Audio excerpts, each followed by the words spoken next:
And in the beginning of this ayah, Allah opens His statement by saying, "Ar-rijalu qawwamuna 'ala an-nisa." Men are caretakers over women.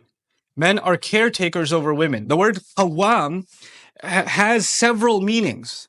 And the first of its meanings, qawmatul insan, is husnu tulihi aw thabatuhu. Like it's the word qawwam means they are a source of stability for women. That's one of its first meanings. That men provide stability for women. Men are a way by which they are protected. Men protected not just physically or financially, but also emotionally protected. So they're a place of security for them. And then qama yaf'alu kada, when somebody's committed to doing something, then the verb qama is used. When they've made up their mind and they're going to do something, meaning men are committed to the care of women. Men are charged with the responsibility to protect and care for women. Then Allah Azza wa Jal, in the use of this word, it's remarkable that this word, we have to understand that it's sacred. Because from the same letters, qaf, waw, and mim, actually one of the other names of Allah derived from this word is Allahu la ilaha illa huwa al-hayyul qayyum. Qayyum. And Allah describes Himself in the Quran as qa'iman bil qist. Qa'iman bil qist, which is from the same origin. So Allah has used a word for men that is actually, it has some of the attributes that Allah uses for Himself. So we have to understand what that means. When Allah calls Himself Al-Qayyum, He's saying He's the one, tadbir, yani tadbiru amri khalqihi. He's the one who plans things out and lays out an entire sequence of events for His creation, wa insha'ihim wa rizqihim, and to ensure that they're growing and to ensure that they're provided for. Meaning, when men become qawwam, they're doing their very best to have an actual plan for the women in their wing, in their households. Another place in the Quran, Allah describes married men as muhsinin, with a sad, not with a sin, with a sad, muhsinin. That's actually same surah. And that actually means to bring women inside of a fort. Meaning, a fort is a symbol of protection, isn't it? And so once you get married, she's entered your fort. She's protected from all sides. She's protected from everything else. And a fort is self-sustained. The food is provided for, protection is provided for, shelter is provided for, everything's taken care of. And that's the idea of a muhsin. And a woman, interestingly enough, are described as muhsanat, women that are inside of the forts, meaning they don't like to go out of the fort too. They want to stay within that fort. And they're described as someone who accepts that role that the husband is playing. In any case, Allah then says, بِمَا فَضَّلَ اللَّهُ بَعْضَهُمْ عَلَى بَعْضٍ. And this responsibility of being in charge of the care and the needs and the protection for women, this responsibility comes on account of the fact that Allah decided that some will have preference over others. Now this is important language. Allah didn't say بِمَا فَضَّلَهُمُ اللَّهُ عَلَيْهِنَّ. He said بِمَا فَضَّلَ اللَّهُ بَعْضَهُمْ عَلَى بَعْضٍ. Because Allah has given some preference over others. You know what that means? That means in some things, men have a preference. Allah has given them an advantage over women. And in other things, Allah has given women an advantage over men. Men have to take certain responsibilities. If they're going to be the caretaker or the provider and the protector and all of those responsibilities, that's actually a privilege Allah has handed over to women. You're not responsible for any of those things. And so Allah then opens it even further and then talks to the men and says, وَبِمَا أَنفَقُوا مِنْ أَمْوَالِهِمْ. And that's because of what they have to spend from their monies. Now herein lies the key. Allah in the Quran did not talk exhaustively about marriage. Like He didn't describe all the things that make a marriage work. There are very few places in the Quran where Allah gives us some insights. And basically it's like instead of describing the entire building, He mentioned a few pillars. If those pillars are not there, the building's going to collapse. Right? And one of those pillars is that the money responsibility is the man's responsibility. He better go find a job. He better go get some work. He better go and provide, because that is actually what Allah has made him responsible for. The word qawwam in the beginning is now being explained by the fact that men are financially responsible for the groceries, for the car, for the fuel, for the electricity bill, for the school, school supplies for the kids, everything. Everything. And that starts from the very beginning. When you get married, you take the responsibility of paying a mahr, a dowry, right? And some people, they love to have a high number for the dowry for their daughter. They say it's going to be 100,000 or 50,000 or 250,000 or whatever. They put this crazy number and they're like, no, it's okay. You don't have to pay it now. It's okay. But mashallah, we should have a number that looks good. And then people are married for 20 years and the guy hasn't paid his dowry. That's ridiculous. Because this is a condition of making a marriage valid. You can't put that off. You can't just keep kicking the can down the road. And a husband isn't even allowed to say to his wife, hey, by the way, can you give me a discount? I know you put 50. Can we take a few zeros off of that? Or how about I give it to you, not dollars. Can I give it to you in rupees? Same number, you know. Or I'll give you in, Zimbabwean currency or something. I'll give you some other currency that, because, come on, just go easy. I have a hard life. Look at all the things I'm doing. Can you just go? If you agreed to it, then you signed on. If you didn't want to agree to it, then you should never sign that document.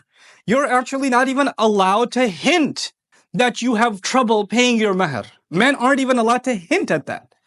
فَإِن طِبْنَ لَكُمْ عَنْ نَفْسٍ مِّنْهُ شَيْئًا. And after you pay the dowry, like if you're on monthly payments you're making, you give her like $500 or something, $100, whatever you give her, that's part of your dowry that you're paying off. And you pay her and you're like, fine, here's your monthly. This week was really tough. This month was. You can't make none of those comments. And if she takes those $100 from you and then she takes out a dollar bill and says, here, go get yourself some ice cream. If she does that, then, and you say, okay, thanks, you can take that if she did it on her own. But once you're handing that money, you're not even looking at that money anymore. It ain't yours. That's part of being a man, according to the Quran. It's part of being rijal qawamun ala nisa.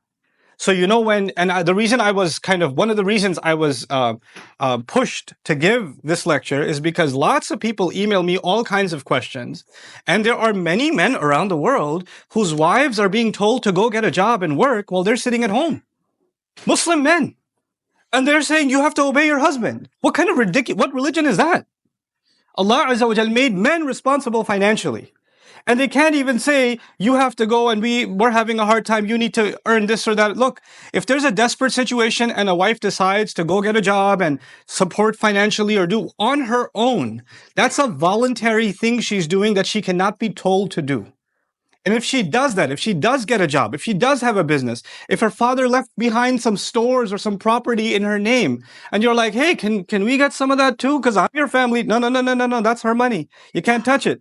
Allah made this equation in which she has a financial advantage, meaning your money is basically hers, and her money is hers. And you can't look at it. You can't keep your eye on it.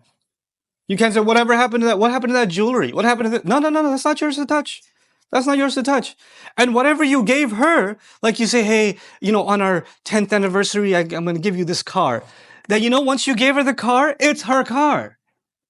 It's her. You can't even take the keys and say, I'm going. No, you got to get her permission. And she better give it on her own good free will. No pressure, not even unspoken pressure that you can touch that car because you gave it up. It's done. It's done. وَآتُوا النِّسَاءَ صَدُقَاتِهِنَّ نِحْلَةً. Give women their gifts happily and freely. Don't even think about them again. Don't even think about them again. So this financial sense that men are supposed to have is critical, and Allah mentions that as one of the first conditions of what makes a marriage work. What makes them men. الرجال قوامون على النساء بما فضل الله بعضهم على بعض وبما أنفقوا من أموالهم.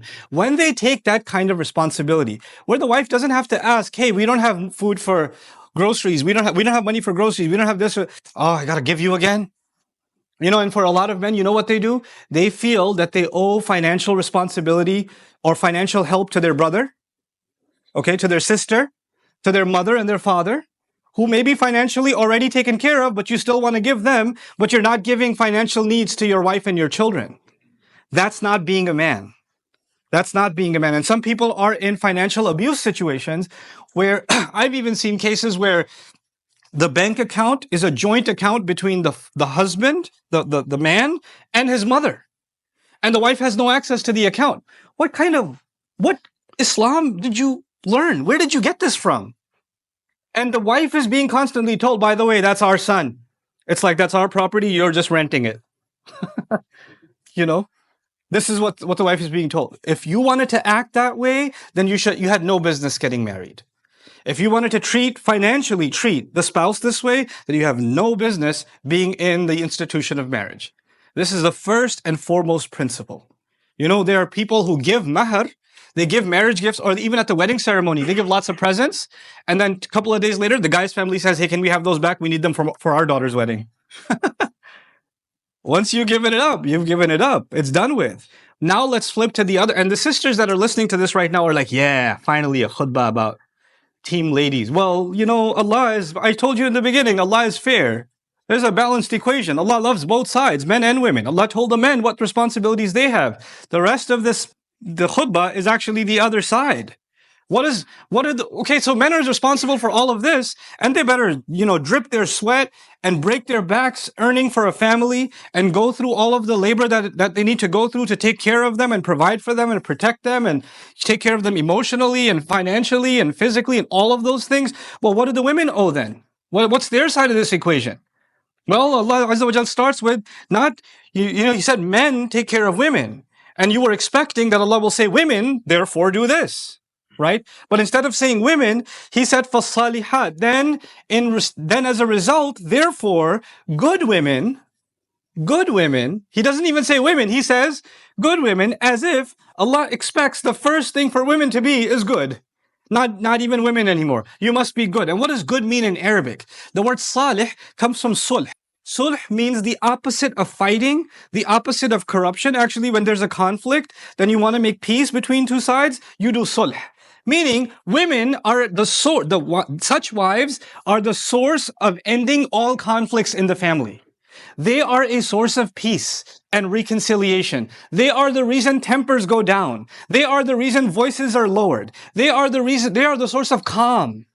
They are the voice of reason. They're the source of reform. If there is a conflict or some kind of tension, the first place that the husband looks to, when he turns to her, things are going to settle down, is going to be the wife. For some of you are like, seriously? Because all the fighting is actually, you're telling me that the place where all the fighting starts from is the place where it's supposed to end? Because I don't have any other raised voices in my house except hers. And nobody else is angry in my house except her. So the guy is the men don't take care of their end, and women don't take care of their end. And they become a source of great tension and conflict. Allah starts by saying that they are a source of reform. They are settled, they are calm, they're actually peace themselves, goodness themselves. They are the removal of all sorts of tension. That's the first quality. Then he says, qanitatun, eager to obey. And some have interpreted this as eager to obey Allah. And that is true. They are eager to obey Allah. They translate this as subservient, like al-qunutu lillah, that qunut belongs to Lillah. And Allah says, Qumu lillahi qanitin, meaning have qunut, meaning have this kind of eagerness to obey only for the sake of Allah. But what in the world does that mean? That means, what's that doing here? Because if one side was men should do this for women, you expect the rest of it to be women should do this for men. So why in the middle of that is Allah saying, yeah, they should do this for men, but this part is for Allah? Well, the reason that's there is because women should remember that when they are being a source of calm, and when they are providing peace and sakina in the household, they need to realize the only one who can keep a household calm is them. And the only one who can truly set it on fire is them. They control the emotional, like in your home you have an air conditioner control that controls the temperature. Women control the emotional temperature of a household. They control it. And they better keep it cool, because this is an act of them obeying Allah Himself. This is out of their eagerness to obey Allah. They need to become a source of calm.